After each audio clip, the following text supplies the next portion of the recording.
자, 저번 시간에 이어서 그 실제 기체에 대한 얘기를 하고 있죠. 오늘은 이제 반데르발스 상태 방정식에 대한 얘기를 해볼 건데, 반데르발스 상태 방정식은 실제 기체 상태 방정식 중 한 가지입니다.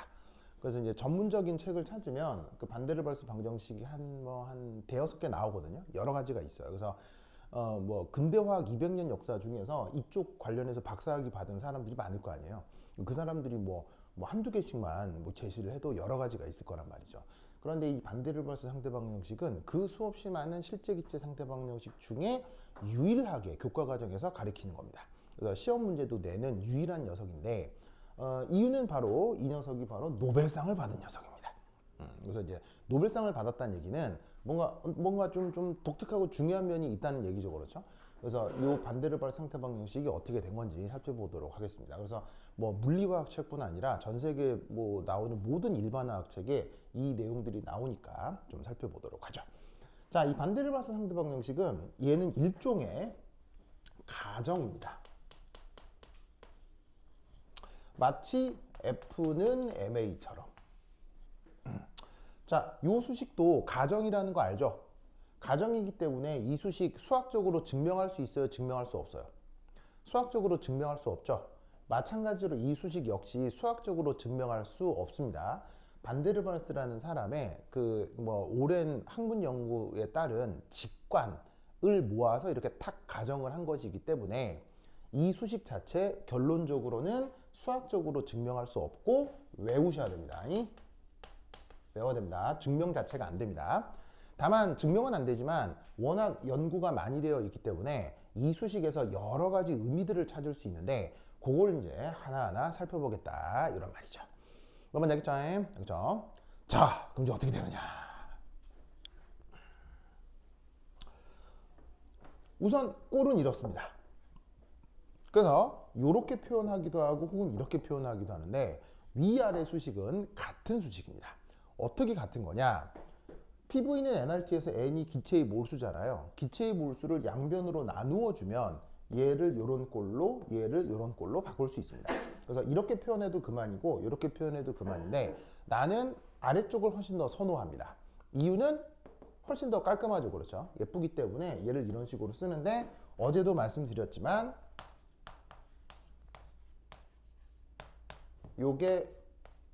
요거라고 했었죠. 그래서 기체의 부피를 기체의 몰수로 나눈 걸 VM이라고 쓰고 의미는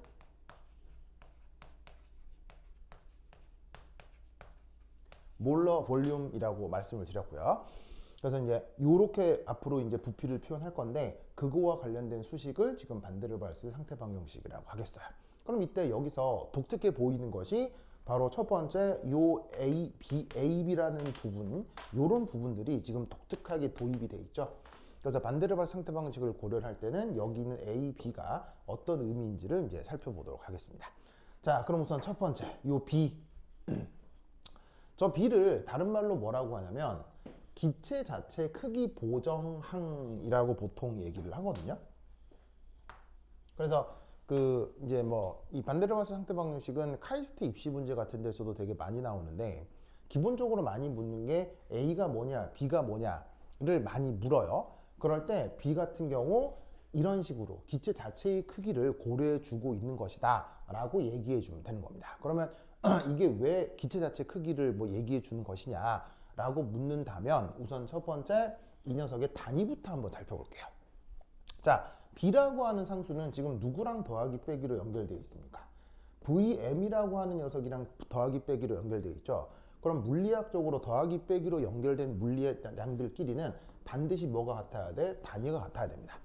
그런데 1몰의 부피는 바로 기체의 부피를 몰수로 나눈 것이기 때문에 이 B라고 하는 녀석의 단위는 리터 퍼 몰. 이렇게 표현이 되겠죠. 그래서 지금 저 B라고 하는 녀석은 리터 퍼 몰인데 저 리터 퍼 몰의 단위를 갖는 녀석이 또 어떤 의미를 갖느냐면 바로 실제 기체를 압축을 한다고 했어요. 자, 압축이라고 하는 건 부피를 늘리는 걸 얘기하는 거예요? 팍 줄이는 걸 얘기하는 거예요? 부피를 줄이는 걸 얘기를 하죠. 이럴 때 저 B라고 하는 녀석은 실제 기체의 부피를 줄여서 가장 많이 줄였을 때의 그 한계값이 아니겠느냐 라는 생각을 해볼 수가 있는 거예요. 자, 그건 왜냐? 수식이 구성 때문인데 이 부분을 이렇게 나눠가지고 이런 걸로 표현할 수 있죠? 그럼 이때 잘 봐요. 온도, 음수 될 수 있어요? 음수 안 돼요? 절대 온도는 항상 양수로 표현되잖아요. 온도 양수. 압력, 음수 압력 그런 거 있어 없어요? 음수 압력 그런 게 있을 리가 없잖아요. 그러니까 이것도 양수고 이것도 양수니까 이 값은 언제나 뭐가 되겠어요? 0보다 크다. 됐죠, 됐죠?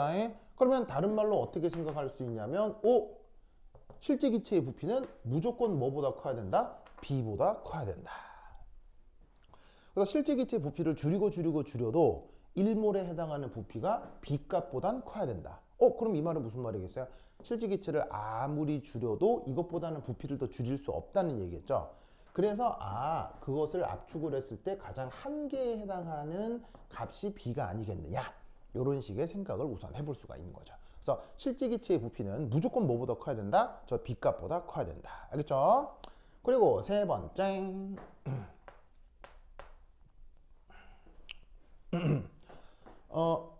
기체 자체 크기를 제외한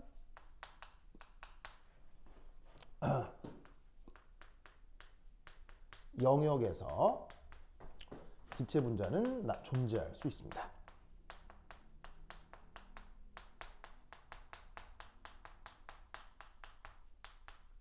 자, 무슨 말이냐면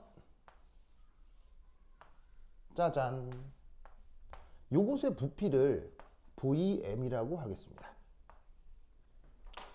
자, 그런데 기체의 부피는 다른 고체나 액체의 부피와 다르게 규정되죠. 기체의 부피는 어떻게 규정되죠? 고체, 액체와는 다르게 기체의 부피는 어떻게 규정되죠? 이 얘기는 옛날에 한 적이 있는데 고체와 액체의 부피는 물질 자체의 크기죠. 예를 들면 이만큼이 200ml라고 하면 요 물이라고 하는 녀석의 크기가 200ml인 거지. 무슨 말인지 알겠죠? 그래서 고체나 액체의 부피는 해당 그 물질의 크기가 되는 거예요. 고체와 액체의 부피는. 그런데 기체의 부피 V라고 하는 건 요것은 바로 용기의 부피를 얘기하는 겁니다. 그래서 그 기체가 들어있는 그릇의 부피를 그걸 V라고 하는 거예요. 이걸 명심하셔야 되겠죠? 그래서 고체와 액체와는 다르게 기체의 부피는 그 기체가 들어있는 그릇의 부피로 정의가 된다. 알겠죠? 자, 이럴 때 여기에 짜잔, 짜잔, 짜잔, 짜잔.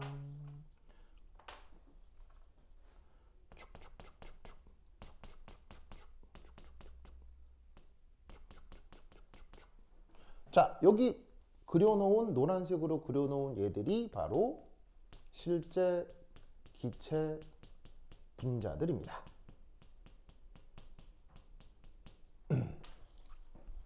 그러면 이때 여기서 우리는 어떤 생각을 해볼 수가 있냐면 바로 VM 자, 그다음 여기서 이 B를 기체 자체 크기에 해당하는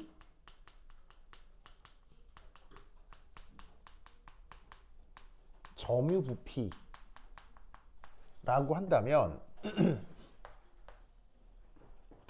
저 기체 분자가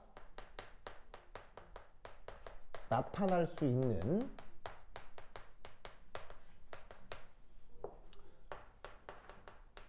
그릇 내 영역은 요거로 표현이 될 거다, 이런 말이죠. 그래서 어떻게 되느냐, 그릇의 부피는 VM이지만 이 노란색으로 칠해진 부분을 제외한 이 부분에서만 분자들이 나타날 수 있을 거다라고 생각하는 거예요. 그러니까 예를 들면 어떤 공간이 있을 때 공간을 활용하는 방법은 다양하죠. 뭐 사람이 있을 수도 있고 물건이 있을 수도 있고.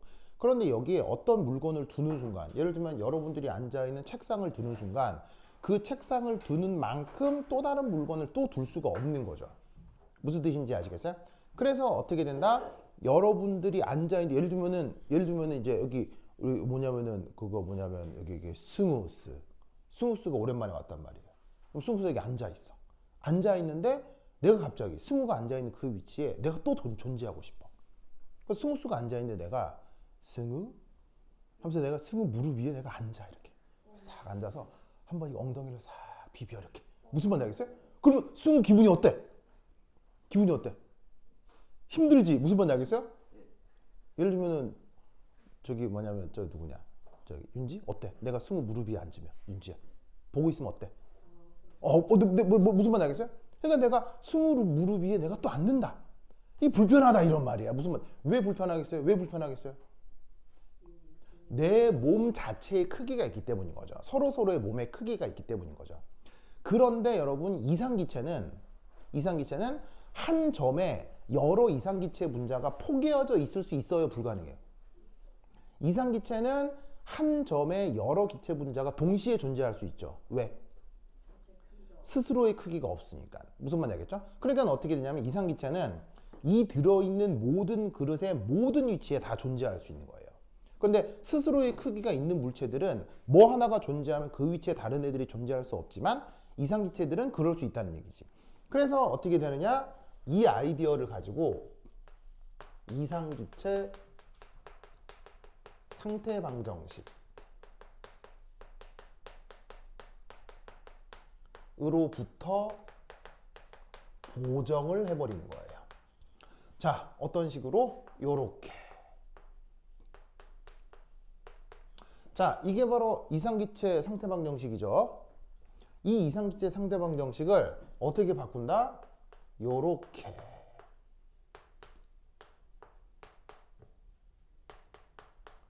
보정을 해버리는 겁니다. 그러면 이때 여기서의 부피와 여기서의 부피는 사뭇 다르게 생각될 수 있는데 여기에 있는 이 VM의 이 부피는 ID 이상기체적인 상황에서의 그룹 부피라고 생각하시면 되고 이 이상기체적으로 해당되는 이 부피가 이 부분에 해당이 되며 이때 VM은 실제로 측정 가능한 시각적으로 나타나는 부피라고 생각해 주시면 되는 거예요.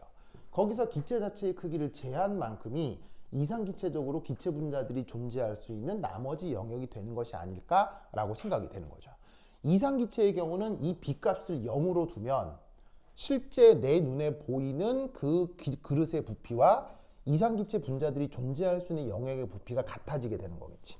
그래서 이렇게 도입된 항이 B라서 B의 이름을 뭐라고 부른다? 기체 자체 크기 보정항이라고 얘기를 하는 거죠.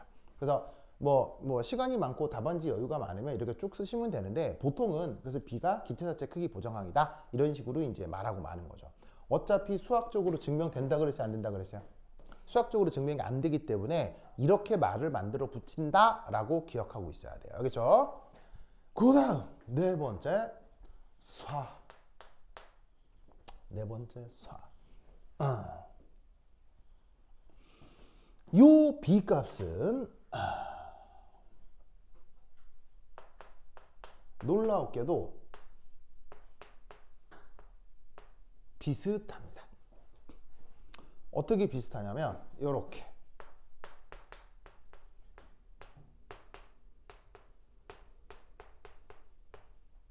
짜잔 요 값과 비슷합니다. 자, 숫자 4는 비례상수고요. NA는 아보가드로 씁니다. 그 다음에 뒤에 3분의 4 파이 감마 3승이라고 되어 있는데 아무리 봐도 이 꼴은 무슨 꼴입니까? 이 꼴은 무슨 꼴이에요? 9의 부피죠? 9의 부피. 요때 감마라고 하는 녀석이 있는데 이 감마는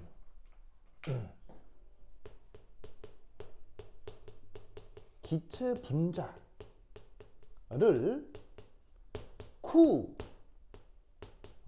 가정했을 때 반지름입니다.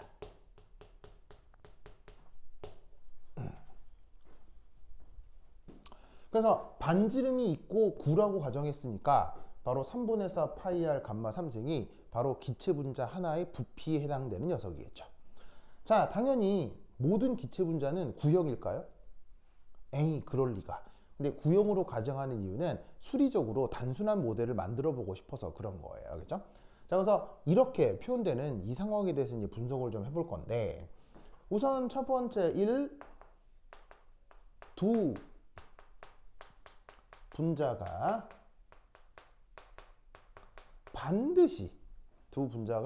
반드시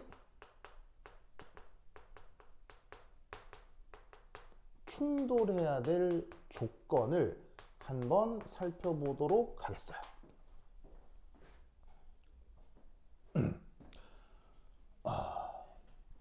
그래서 이 충돌을 피할 수 없는을 영어로 inevitable이라고 하죠. inevitable 우리말로 번역을 하면 필수 불가결한.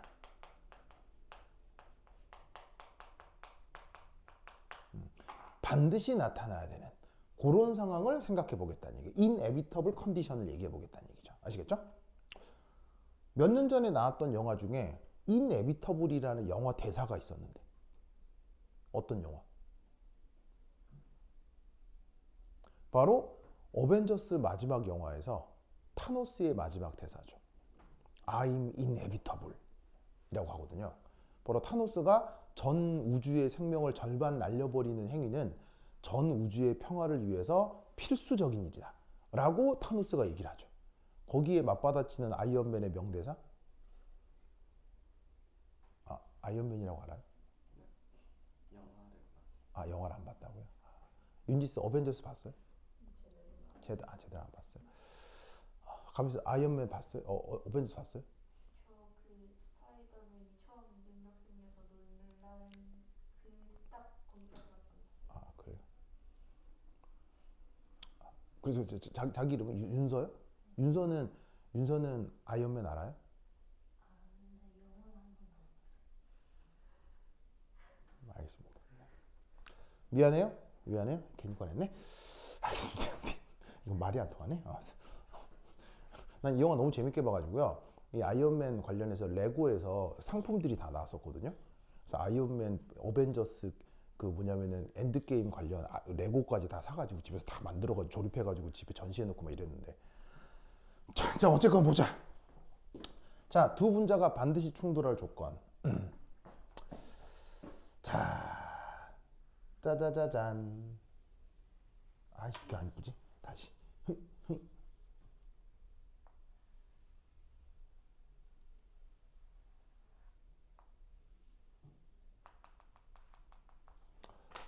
자, 뭘 얘기하는 거겠습니까? 바로 어떤 분자를 얘기하는 거겠죠. 자, 그것의 반지름이 얼마라고요? 그것의 반지름이 감마. 됐죠? 그리고 뭐로 가정하자고요? 크. 알겠죠? 이럴 때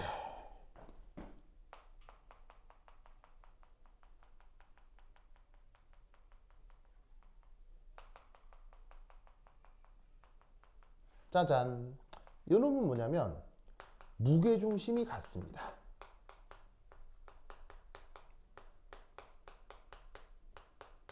그리고 반지름이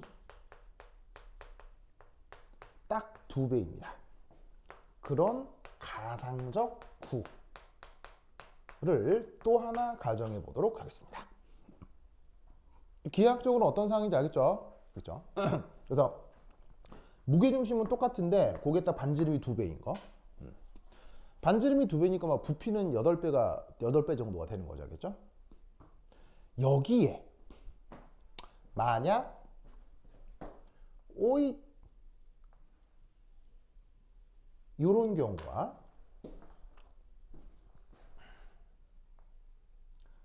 오잇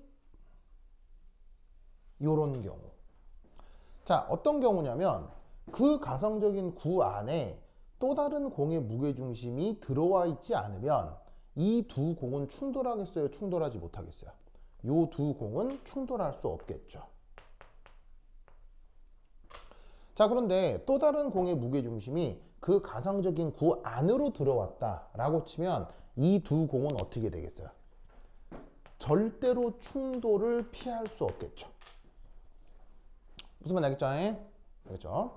그래서 이때 어떻게 되느냐? 바로 그 가상적 구 내에 또 다른 분자의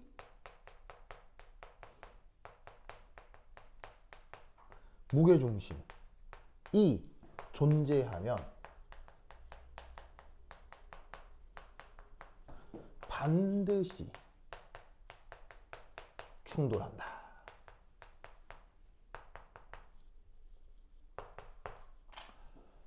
라고 생각해 볼 수 있겠죠.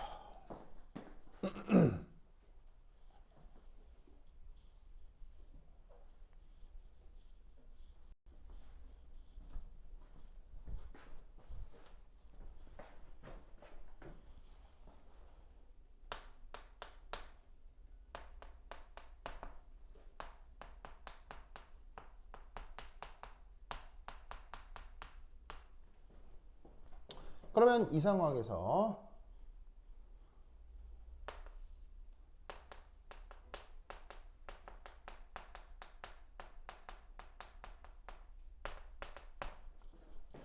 바로 반드시 충돌이 일어날 때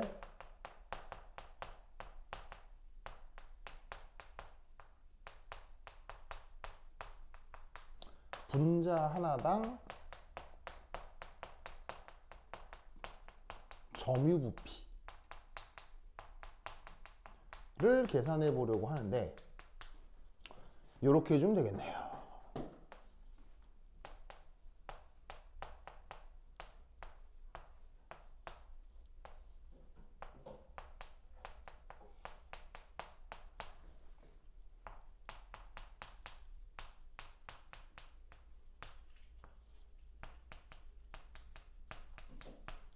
자, 쓰시고 뭔 말인지 말씀드리겠습니다. 자, 쟤는 뭐냐면 예를 들어서 한 방을 여러 명이 쓸 수 있잖아요. 예를 들면 집에 갔더니 뭐 예를 들면은 뭐 이게 뭐냐면 그거 한 방이 한 6병짜리 방이 있다고 쳐. 근데 거기에 뭐 형, 동생, 뭐 언니, 동생 해서 이렇게 뭐냐면 형제들이 쓸 수 있잖아. 그럼 6병짜리 방을 2명이 썼어. 그럼 한 명당 몇 평씩 점유하는 거야? 3평. 무슨 말 알겠어요? 자, 뭐 되게 이상한 얘기하는 거야? 완전 당연한 얘기하는 거야? 완전 당연한 얘기하는 거지? 자, 여기에 있는 이게 뭐야? 이게 뭐예요? 가상적 구의 부피가 되죠. 가상적 구의 반지름이 이감마라고 했잖아요.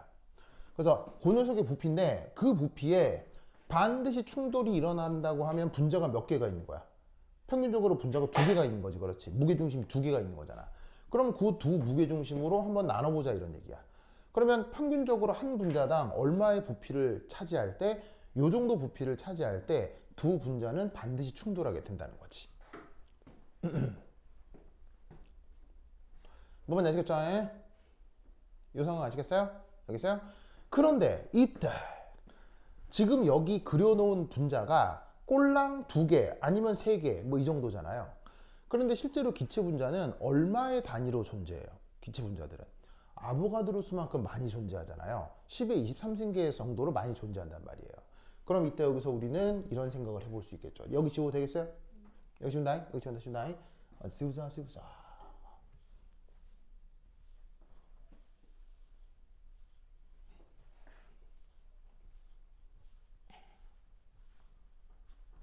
바로 두 번째 아보가드로 수만큼 많은 분자들이 모두가 한 분자당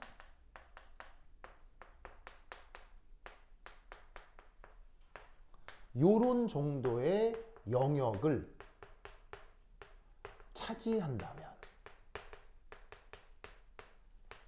어떤 모습으로 나타날 수 있겠냐는 거예요. 바로 이렇게 됩니다. 자, 여기가 VM 그릇의 부피 안에 기체 분자들이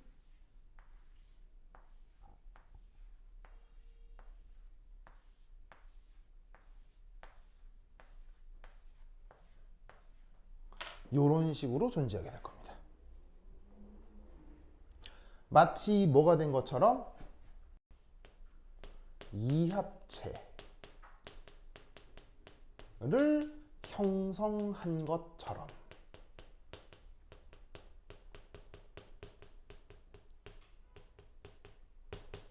관찰이 된다 이런 얘기죠. 자, 왜냐하면 기체 분자가 충돌했어요. 충돌한다면 뭐 해야 돼요? 기체 분자가 충돌했어요. 충돌한다면 뭐 해야 돼요? 아니, 봐봐요. 뭔가를 벽에 던졌어요. 던진 다음 어떻게 돼야 돼요? 튕겨 나와야지 이렇게. 충돌했어요. 충돌한 다음 뭐 해야 돼요? 충돌한 다음 튕겨 나와야 되잖아요. 충돌한 다음에 튕겨 나와야 되는데 이미 모든 기체들의 부피가 이 정도로 압축되어 있는 거예요. 그럼 어떻게 되냐면 충돌한 다음에 튕겨 나와야 되잖아. 튕겨 나오자마자 모든 기체들이 이미 압축되어 있기 때문에 충돌하자마자 튕겨 나오는 순간 그 다음 충돌이 바로 기다리고 있는 거예요. 그럼 충돌한 상태에서 또 튕겨 나오는 순간 다른 기체들의 정유 부피도 이 정도이기 때문에 튕겨 나오는 순간 다른 애랑 또 붙어버리는 거예요. 그러면 이 상황을 동영상으로 보면 굉장히 복잡하게 충돌하고 떨어지고 하겠지만 이 동영상의 순간을 그냥 정지 영상, 스티커 사진 찍듯이 차크차크차크 사진으로만 찍었다고 쳐봐요. 그러면 순간의 찰나의 모습만 보면 마치 두 개가 붙어 있는 것처럼 보이게 될 거라는 거죠. 뭔 뜻인지 아시겠죠? 알겠죠? 그러면 이때 이것으로부터 첫 번째 1. 그럼 잘 봐요. 압축이라고 하는 건 여기서 끝나겠어요? 더 압축할 수도 있겠어요. 더 압축할 수도 있겠죠. 무슨 말이냐면 여러분 교통사고 실제로 경험해 본 사람, 교통사고 경험해 본 적 없어요? 난 여러 번 있거든요. 여러 번 있거든요. 막 진짜 무시무시한 것도 많이 경험해 봤어요. 실제로. 그래서 막 사람들 막 병원에 실려가고 이러는데 나는 괜찮고 막 그런 적이 있었거든요. 막 그리고 고속도로에서 고속버스하고 사고 나는 것도 실제로 바로 앞에서 봤어요. 왜냐면 내가 고속버스에 김선아랑 같이 1, 2번 좌석에 딱 둘이 타고 있었거든요. 그 앞에 기사님 있잖아요. 근데 고속도로 뭐냐면 고속버스 전용차로로 가고 있는데 갑자기 승용차가 쑥 들어오는 거예요. 받았지 뭐. 그래가지고 뭐 차가 와 바로 앞에서 막 직관 일렬 직관이라는 말 쓰잖아. 우와 차 와 나는 그 안에 운전자 돌아가신 줄 알았어요. 근데 와 천에 하나 만에 하나 차가 있잖아요. 거의 반 정도 찌그러졌는데 그 운전자 괜찮았어요. 그냥 비틀비틀 하시긴 하던데 그리고 걸어 나오더라고요. 그리고 이게 또 고속도로 전용 차선에 승용차가 껴든 거니까 뭐 그쪽 과실 100%긴 합니다만 그래도 사람이 죽으면 안 되잖아요. 그래서 와 그 일렬에서 보는데 깜짝 놀랐어요 진짜. 근데 그 큰 사고가 나도 버스는 큰 타격이 없어요. 왜? 버스는 질량이 크니까요. 질량이 크기 때문에 이 교통사고가 나도 관성력을 크게 받질 않아요. 그래서 기차에는 안전벨트 있어요 없어요? 기차에는 안전벨트 없잖아요. 왜 기차에 안전벨트 왜 없어요? 기차는 질량이 너무 커서 사고가 나도 관성력이 안에서 거의 나타나질 않아요. 관성이 크기 때문에. 그래서 차 같은 게 웬만한 게 들이받아도 차 같은 게 웬만한 게 들이받아도 기차는 계속 갈 뿐이에요. 계속 가요. 그래서 안에 있는 사람은 별로 충격을 못 느끼기 때문에 오히려 구조 활동에서 불편함이 있기 때문에 기차 같은 경우는 이게 안전벨트가 없는 거예요. 그래서 뭐 여하튼 그렇다. 그래서 그렇게 교통사고 실제로 보면 아주 볼만한데? 자 근데 어쨌건 교통사고가 차 두 대 사이에서만 일어난다라고 생각하는데 아닐 수 있죠. 여러 차가 동시에 엮일 수도 있잖아요. 3중 추돌, 4중 추돌 이렇게 연결될 수도 있잖아. 그럼 아까는 반드시 두 분자가 충돌하는 걸 생각을 했잖아. 근데 그게 아니라 세 분자, 네 분자, 다섯 분자가 동시에 충돌할 수도 있지. 그러면 두 분자가 아니라 세 분자, 네 분자, 다섯 분자가 계속 연속적으로 동시에 충돌을 하면 그때는 이 정유부피가 점점점 정유부피가 적어지겠어요? 정유부피가 점점점 많아지겠어요? 두 분자가 아니라 세 분자, 네 분자, 다섯 분자가 되면 이 정유부피는 한 분자당 점점점 줄어들 수밖에 없을 거 아니에요. 6평 방을 2명 있었으면 3평씩 나누어 갖는 거지만 3명 있었으면 2평씩 나누어 갖는 거잖아. 그러면 어떻게 된다? 이 상태에서 더욱 압축하여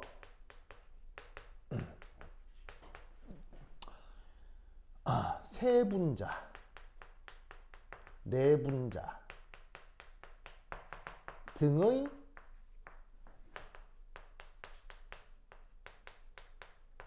다중 충돌이 일어나면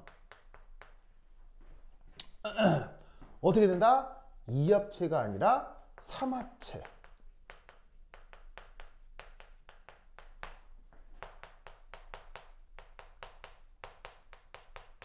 4합체 등이 나타날 수 있죠.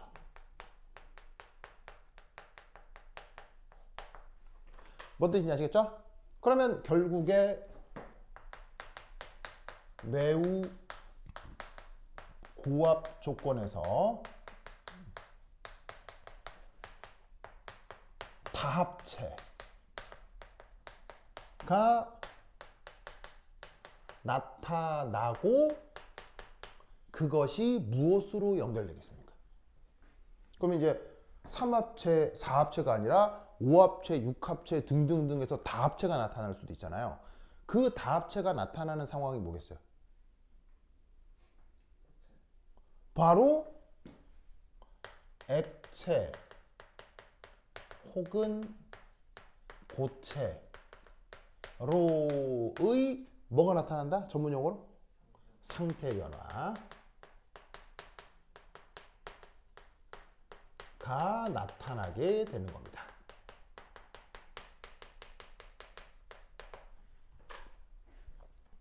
뭔 뜻인지 아시겠죠? 뭔 뜻인지 아시겠죠? 그래서 결과적으로 어떻게 되느냐? 세 번째 바로 4 곱하기 3분의 4 파이 감마 3승 퍼 한 분자는 뭐라고 생각할 수 있느냐? 상태 변화가 일어나기 시작하는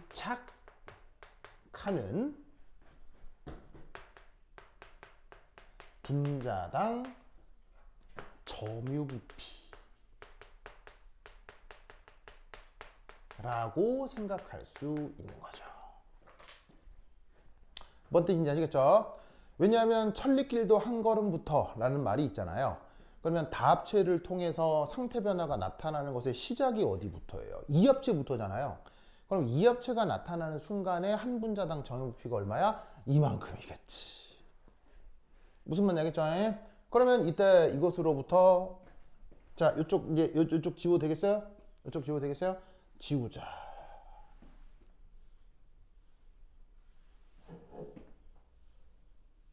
지우자. 그러면 여기에서 이제 4에 1, 2, 3 그다음에 점유부피가 된다.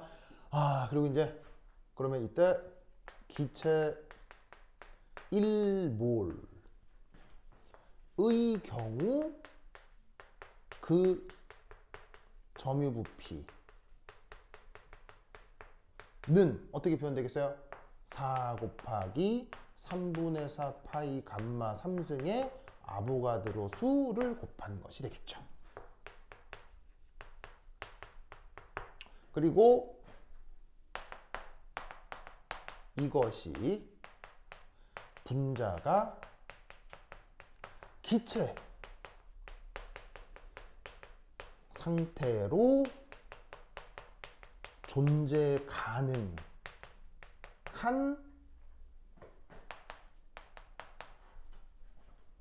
한계가 될 거라는 뜻이에요. 그런데 이 한계, 왜냐하면 이걸 넘어서고 나면 3합체, 4합체가 되면서 액체나 고체가 될 테니까. 그런데 이 한계란 말을 어디서 했어요? 여기서 했죠. 분자가 기체로 존재할 수 있는 최저 부피가 바로 B라고 했죠. 왜냐하면 기체를 아무리 부피를 줄여도 B보다 줄어들진 않을 테니까. 그러면 기체가 액체나 고체가 되는 순간 아주 부피가 줄어서 기체가 다른 상태로 막 변할락 말락하는 그 순간에 압축된 부피가 또한 이거라고 했죠. 그럼 기체로 존재할 수 있는 마지막 한계, 기체로 존재할 수 있는 마지막 한계. 그러면 이 값하고 이 값이 어떻게 될 수 있다는 얘기겠어요. 굉장히 비슷해질 수 있을 거다라는 뜻인 거예요. 무슨 말인지 알겠죠? 이것이 등호로 연결되지 않는 이유는 뭐예요? 이것이 등호가 아닌 이유는 증명이 안 되기 때문이에요. 무슨 말인지 알겠어요? 얘를 수리적으로 증명할 수가 없기 때문에 지금 이 설명은 수학적으로 완벽한 연역적 설명이 아니라 말로 만들어낸 정성적 설명 방법이라서 정확하다라고 얘기할 수는 없어요. 그래서 대강 저 정도가 된다 이런 얘기인 거지. 무슨 뜻인지 아시겠죠? 그렇죠? 그래서 이것이 바로 기체 자체의 크기 보정항이다 라는 내용을 꾹꾹 기억해 두시기 바랍니다. 오케이, 됐다. 됐죠? 자, 그래서 됐고요. 그 다음 이제 중간에 지운다. 자, 그 다음 누구 얘기해야 되겠어요? B 얘기했으니까 그 다음 누구 얘기해야 되겠어요? A 얘기해야 되겠죠? 자, 그럼 A 해볼게요. 자, 여기 지운다. 지워줄게요. 지우자. 쑥쑥쑥쑥.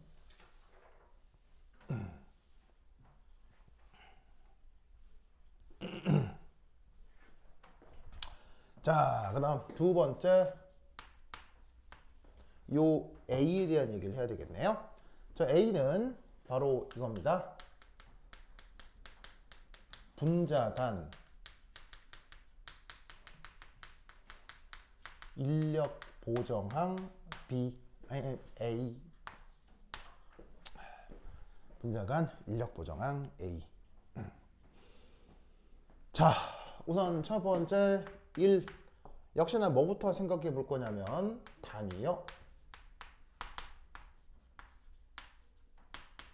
자, 이 A의 단위는 누구랑 같아야 되겠어요? 바로 여기에 있는 이 압력이랑 더하기로 연결되어 있으니까 누구랑 같을 수밖에 없냐면 바로 저 압력 단위랑 같아야 되겠죠. 그 다음에 부피로 나뉘어져 있기 때문에 Vm의 제곱 단위랑 같아야 되겠습니다. 그러면 얘 계산해 주시면 어떻게 되느냐? 압력의 단위는 ATM이죠. 부피의 단위는 리터 퍼 몰인데 그게 제곱으로 들어가 있으니까 리터 제곱 퍼 몰 제곱. 그래서 저 반대를 벌써 상수 A의 단위 체계는 저러합니다. 됐죠? 이렇게 생각을 해주시면 됩니다. 이때 이게 왜 분자 간 인력 보정항이냐면 이거예요. 실제 기체 분자는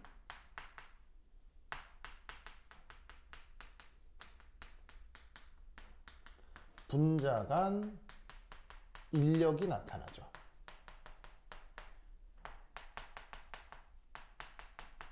그래서 어떻게 되냐면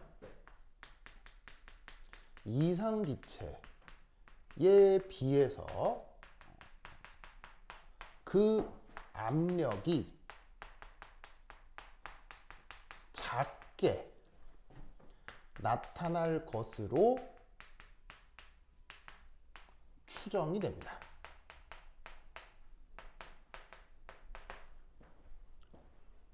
자, 왜냐하면 분자가 용기 벽에 충돌하게 되죠.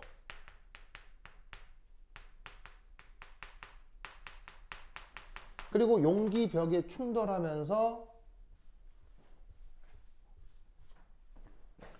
그 벽에 전달하는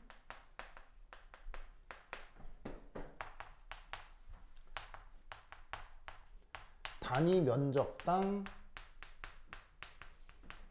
충격, 그것이 뭐가 된다? 압력이 될 겁니다.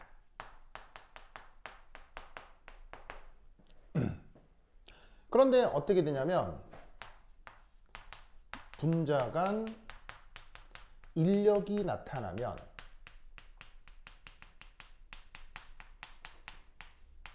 그 충격력이 줄어들 수 있다는 얘기죠.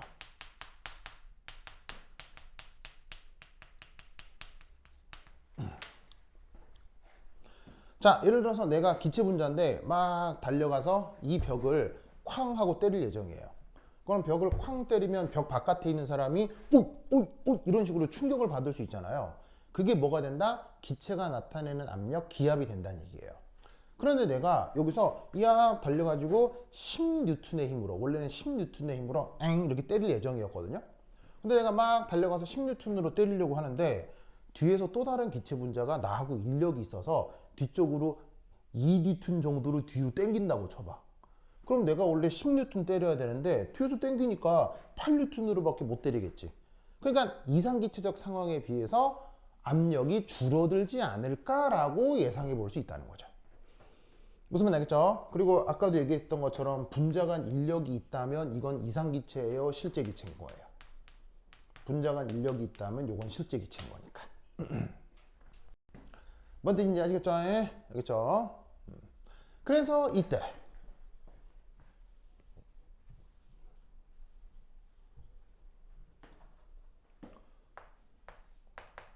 실제 기체에 의한 압력에 뭔가가 더해져야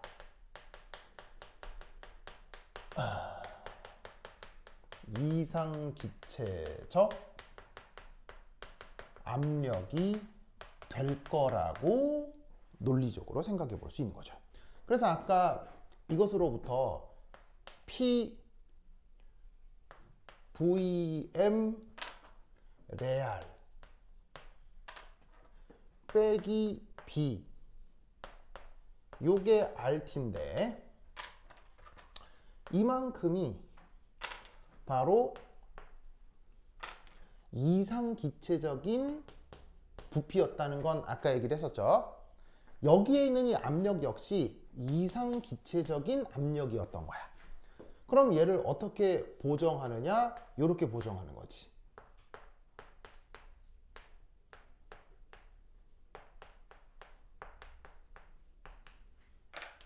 자, 여기 실제 기체적 부피고 이 압력 역시 이제 실제 기체적 압력이 되는 거야. 그럼 실제 기체적 압력에다가 뭔가를 더한 것만큼이 그게 바로 이상기체적인 압력이 된다라고 생각을 하는 거지. 그래서 여기 더해 놓은 이 알파를 뭔가라고 얘기를 하고 있는 거라고. 알겠죠? 알겠죠? 그러면 이때 여기서 3, 저 알파의 구성 어떻게 생각할 수 있느냐? 바로 이 알파는 이렇게 생각을 해보겠다는 거예요.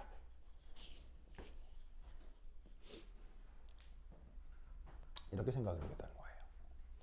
자, 여기 이제 부피죠, 부피. 그럼 이때 여기서 어떤 생각을 할 수 있냐면 부피가 작을수록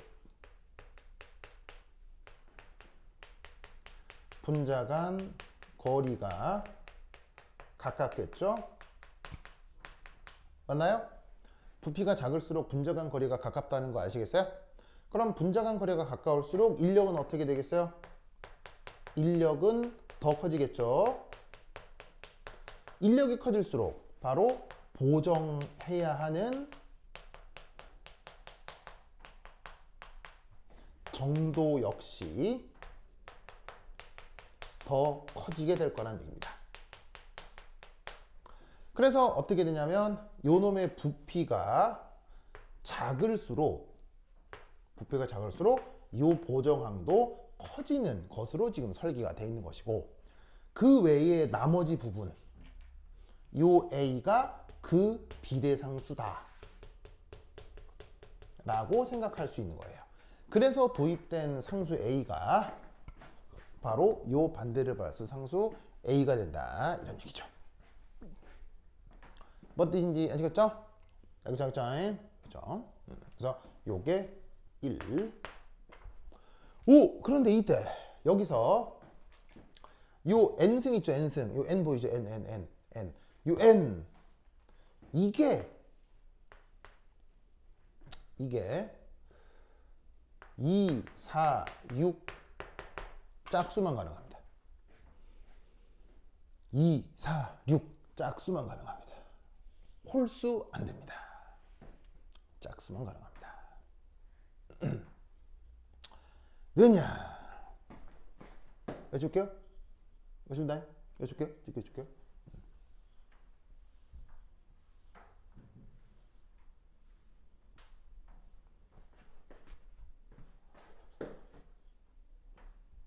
내가 3 앞에 넘버가 뭐였지? 3 잠깐만 1 2 3 잠깐만 실제 기체 분자 이렇게 압력이 작게 나타난다. 분자가 벽에 충돌하는데 2에 3 2에 3 4 이게 4 그리고 앞에 2 예. 그러니까 이 제목이 이상기체에 비해서 압력이 압력 감소 현상.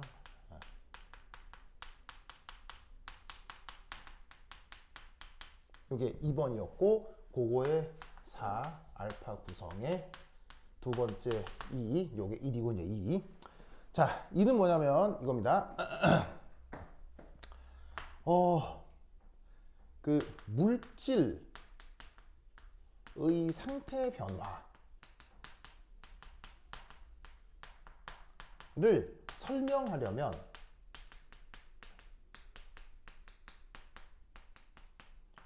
압력과 부피가 서로 홀수차 관계여야 합니다. 홀수차 관계가 됩니다. 무슨 말이냐면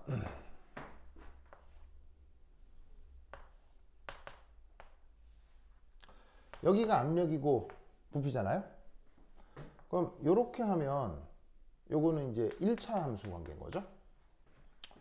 그 다음에 압력하고 부피여서 이렇게 되면 2차 함수 관계죠.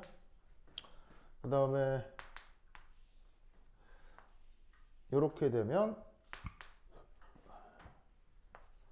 3차 함수 관계인 거고요. 그 다음 뭐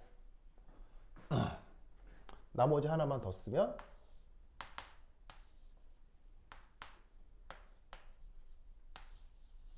요게 4차 함수 관계죠.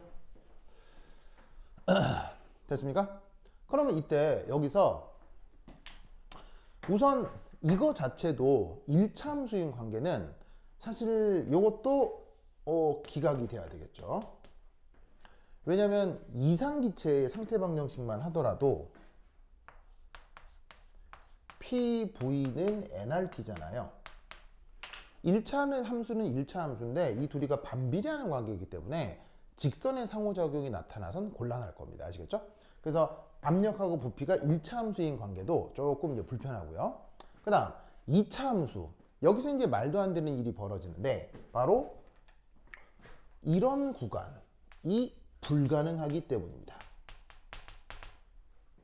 자, 저런 구간이 왜 불가능하냐? 볼까요? 이압 압력이 증가하는데 이압 부피가 증가하는 일이 벌어지기 때문입니다. 만약 함수 자체가 2차 함수가 되면 이런 식의 불합리한 점이 나타난다는 얘기예요. 뭔 말인지 아시겠죠? 알겠죠? 그러면 생각해 보세요. 전 우주에 존재하는 모든 물질 중 압력이 증가하는데 부피가 증가하는 물질, 그런 거 있어 없어요? 화학 반응이 일어나서 폭발 반응이 일어나는 게 아니라면 압력이 증가해서 화학적인 구조가 유지되는데 부피가 줄어든다. 이건 말도 안 되는 얘기인 거죠. 그러면 어떻게 되겠어요? 2차 함수 안 되겠죠? 마찬가지로 4차 함수도 불가하다는 얘기인 거예요. 그럼 어떻게 되겠어요? 3차 함수, 5차 함수, 7차 함수 등이 이런 불합리함에서 뭐냐면은 피해갈 수 있는 거죠. 이때 그런데 좀 이상한 일이 생깁니다. 요동치죠. 뭐 5차 함수 같은 경우는 더 요동칠 수 있잖아요. 그럼 이런 건 어떻게 해결하느냐? 불연속 함수로 바꾸어 줍니다. 어떻게 불연속 함수로 바꾸어 주냐면 이렇게 자르고 이런 부분을 지워버립니다. 요렇게 자르고 요런 부분을 집어버립니다. 그래서 원래 3차 함수였으면 요런 꼴이었을 거고 5차 함수였으면 요런 꼴일 텐데 이런 부분들을 다 지워버리는 거예요. 지워버리고 요런 식의 상수함수로 바꿔버립니다. 이 상수함수가 무엇을? 상태 변화. 상태 변화로 설명을 다시 해버리는 겁니다. 여러분, 기체가 액체가 될 때 부피가 어떻게 변하죠? 기체가 액체가 될 때 부피가 급격하게 확 변하죠. 그것까지 설명을 해줄 수가 있기 때문에 3차 함수, 5차 함수에서 나타나는 요동치는 부분을 없애버리고 그 없애버리는 부분에서 상수함수를 도입해서 물질의 상태 변화까지 설명을 시켜줄 수 있기 때문에 이런 식의 상태 변화를 표현하는 함수들은 기본적으로 3차이거나 5차이거나 7차여야 되는 거예요. 그러면 생각해 보세요. 여기가 만약에 제곱이다. 제곱이면 요거 통분하면 몇 차 함수가 돼요? 제곱이면 통분했을 때 최고차항이 몇 차항이 나와요? 수능 어려워요? 이 제곱이잖아. 완전 통분해서 다항전개를 한다고 치자고. 그럼 여기에 VM 제곱을 곱하면 샥샥 VM 제곱 곱하면 샥샥 약분이 될 거 아니야. 그럼 VM 제곱 곱하기 V1승 곱하면 몇 차 방정식이 나오냐고. 3차가 나오겠지. 그럼 얘가 여기가 제곱이 될 때 3차 방정식이 된다고. 그래서 여기가 2가 돼야 돼. 만약에 여기가 4면은 뭐가 되겠어? 4면은 4차하고 1차가 곱해지니까 5차 방정식이 되겠지. 그래서 아까 뭐라고 그랬었냐면 반대로변 상태 방정식은 여러 실제 기체 상태 방정식이 한 가지라고 했잖아.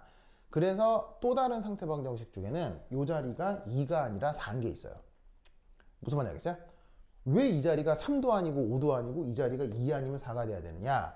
바로 전체 차수를 홀수차로 만들어 주기 위해서인 거예요. 그래서 오히려 실제 실험 결과는 이 자리가 4차인 게 실험 결과를 더 잘 설명해 줘요. 5차가 더 적어져요. 그런데 왜 반대르발스는 여기를 4가 아니라 2라고 했을까요? 왜 반대르발스는 이 자리를 4가 아니라 2라고 했을까요? 바로 19세기 사람이기 때문이에요. 19세기에는 뭐가 없어요? 계산기가 없잖아요. 컴퓨터가 없잖아. 그러니까 여기를 4차라고 해버리면 계산이 어떻게 되겠어요? 너무 힘들어지는 거지. 그러니까 계산을 최소한으로, 계산의 편리성은 확보를 하는데 개념을 살리려면 여기를 어쩔 수 없이 2, 4, 6 중에 최저 차수로 함수를 구성할 수밖에 없었을 거란 얘기지. 그래서 이것이 바로 반대르발 상태 방정식이 되는 거니까 이 자리가 4가 되나 6이 되나 개념이 달라지는 건 아니라고. 그래서 어떻게 하냐면 4, 6으로 바꾸면 더더욱 실험 결과를 잘 설명할 수 있지만 그건 노벨상을 못 받는 거야. 최저 차수로 정했던 이 아이디어, 무슨 말인지 알겠어요? 최저 차수인데 전차를 홀수 차수로 만들어야 된다는 그 아이디어의 업적이 인정돼서 노벨상에 간 거라고. 무슨 말인지 알겠죠? 그래서 이 자리가 제곱이 된다. 무슨 말인지 알겠죠? 알겠죠? 그래서 이렇게 구성된 것이 분자간 인력 보정항 A의 의미가 되는 거예요. 알겠죠? 그리고 요거 마지막 하나 더. 자, 여기 줄게요. 준다. 줄게요. 지우자. 자, 잘 적어둬요. 그 다음 세 번째 3.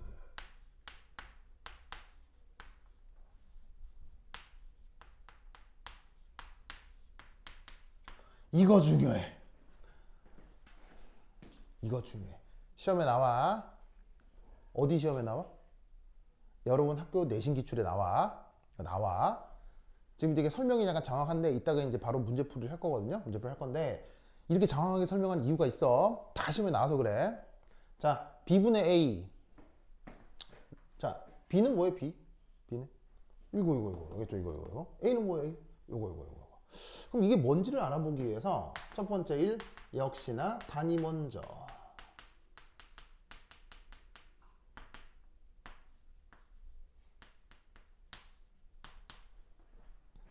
자, 반대르발 상수 A의 단위는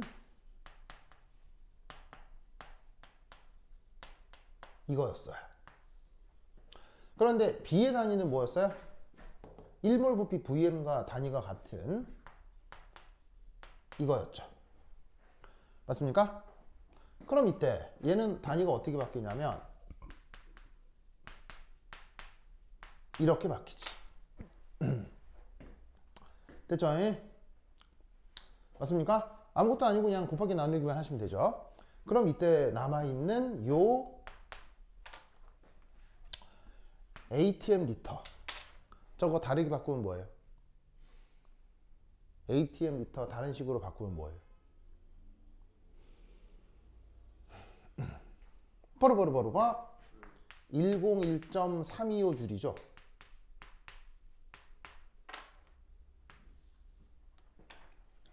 저게 ATM 리터의 정의죠. 스무 기억나요? 아 진짜로? 좋아. 가빈? 원 ATM 정의가 뭐예요?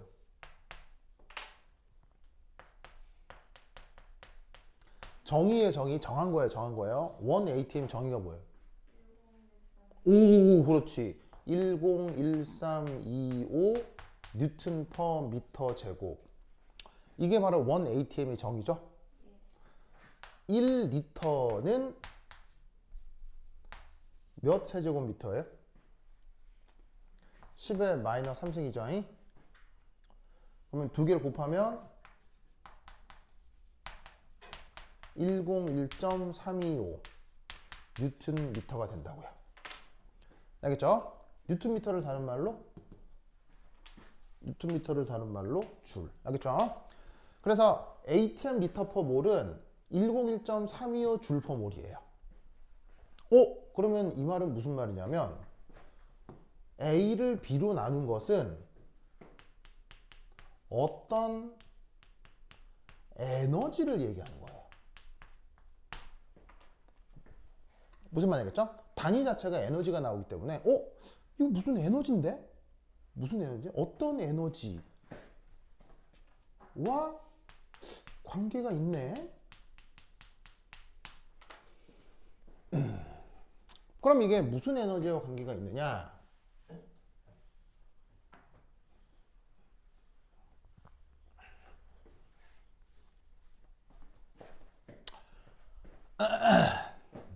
어떤 에너지와 관계가 있느냐?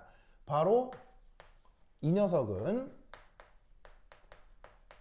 분자 간 인력과 관계된 위치 에너지입니다.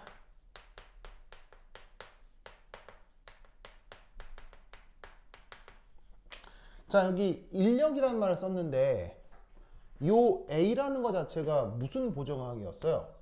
인력 보정학이었잖아요. 그러면 위치 에너지는 정의가 뭐예요?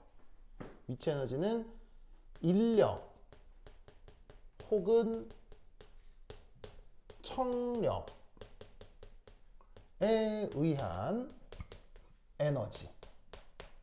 이게 위치 에너지라고요. 무슨 말씀인지 아시겠죠? 인력이나 혹은 청력에 의한 에너지를 위치 에너지라고 한단 말이에요. 그러면 이때 나오는 에너지가 인력과 관계된 에너지니까 이것도 위치 에너지의 한 종류겠구나. 알겠죠? 그런데 이 B가 뭐예요? B가 뭐였어요? 분자가 뭘 이룰 때의 정의 부피였죠? B는 아까 값이 대략 얼마였어요? 요거였잖아요. 이때 이 정의 부피가 언제 나타나는 거였어요? 분자가 뭘 이룰 때? 가상적 이합체.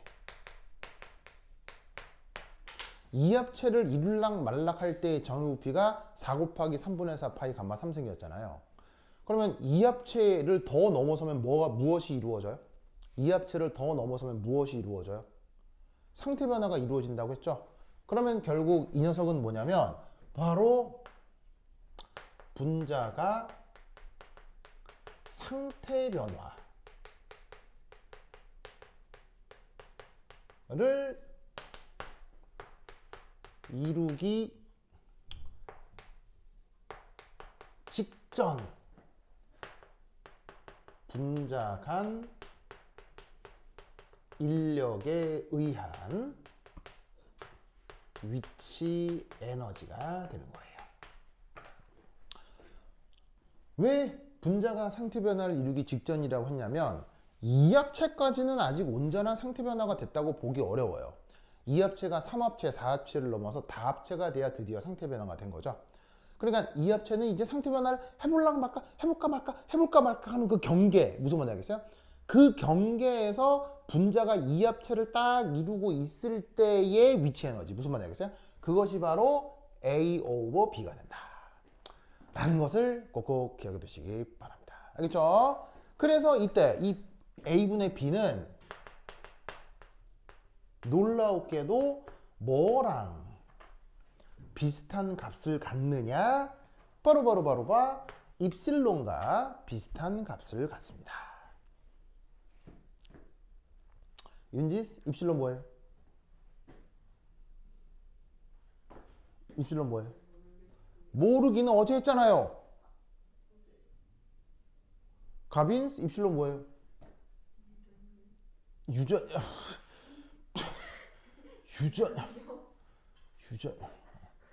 예, 물론 뭐 유전율도 이걸로 쓰죠. 근데 어제 한 것 중에 어제 했던 거. 4 입실론 바로 봐. 레너드 존스 포텐셜 의 매개 변수 중 하나가 바로 요 입실론이었죠. 그래서 어제 레너드 존스 포텐셜 수업을 어제 했었죠. 그 레너드 존스 포텐셜 결과가 어떻게 됐었어요?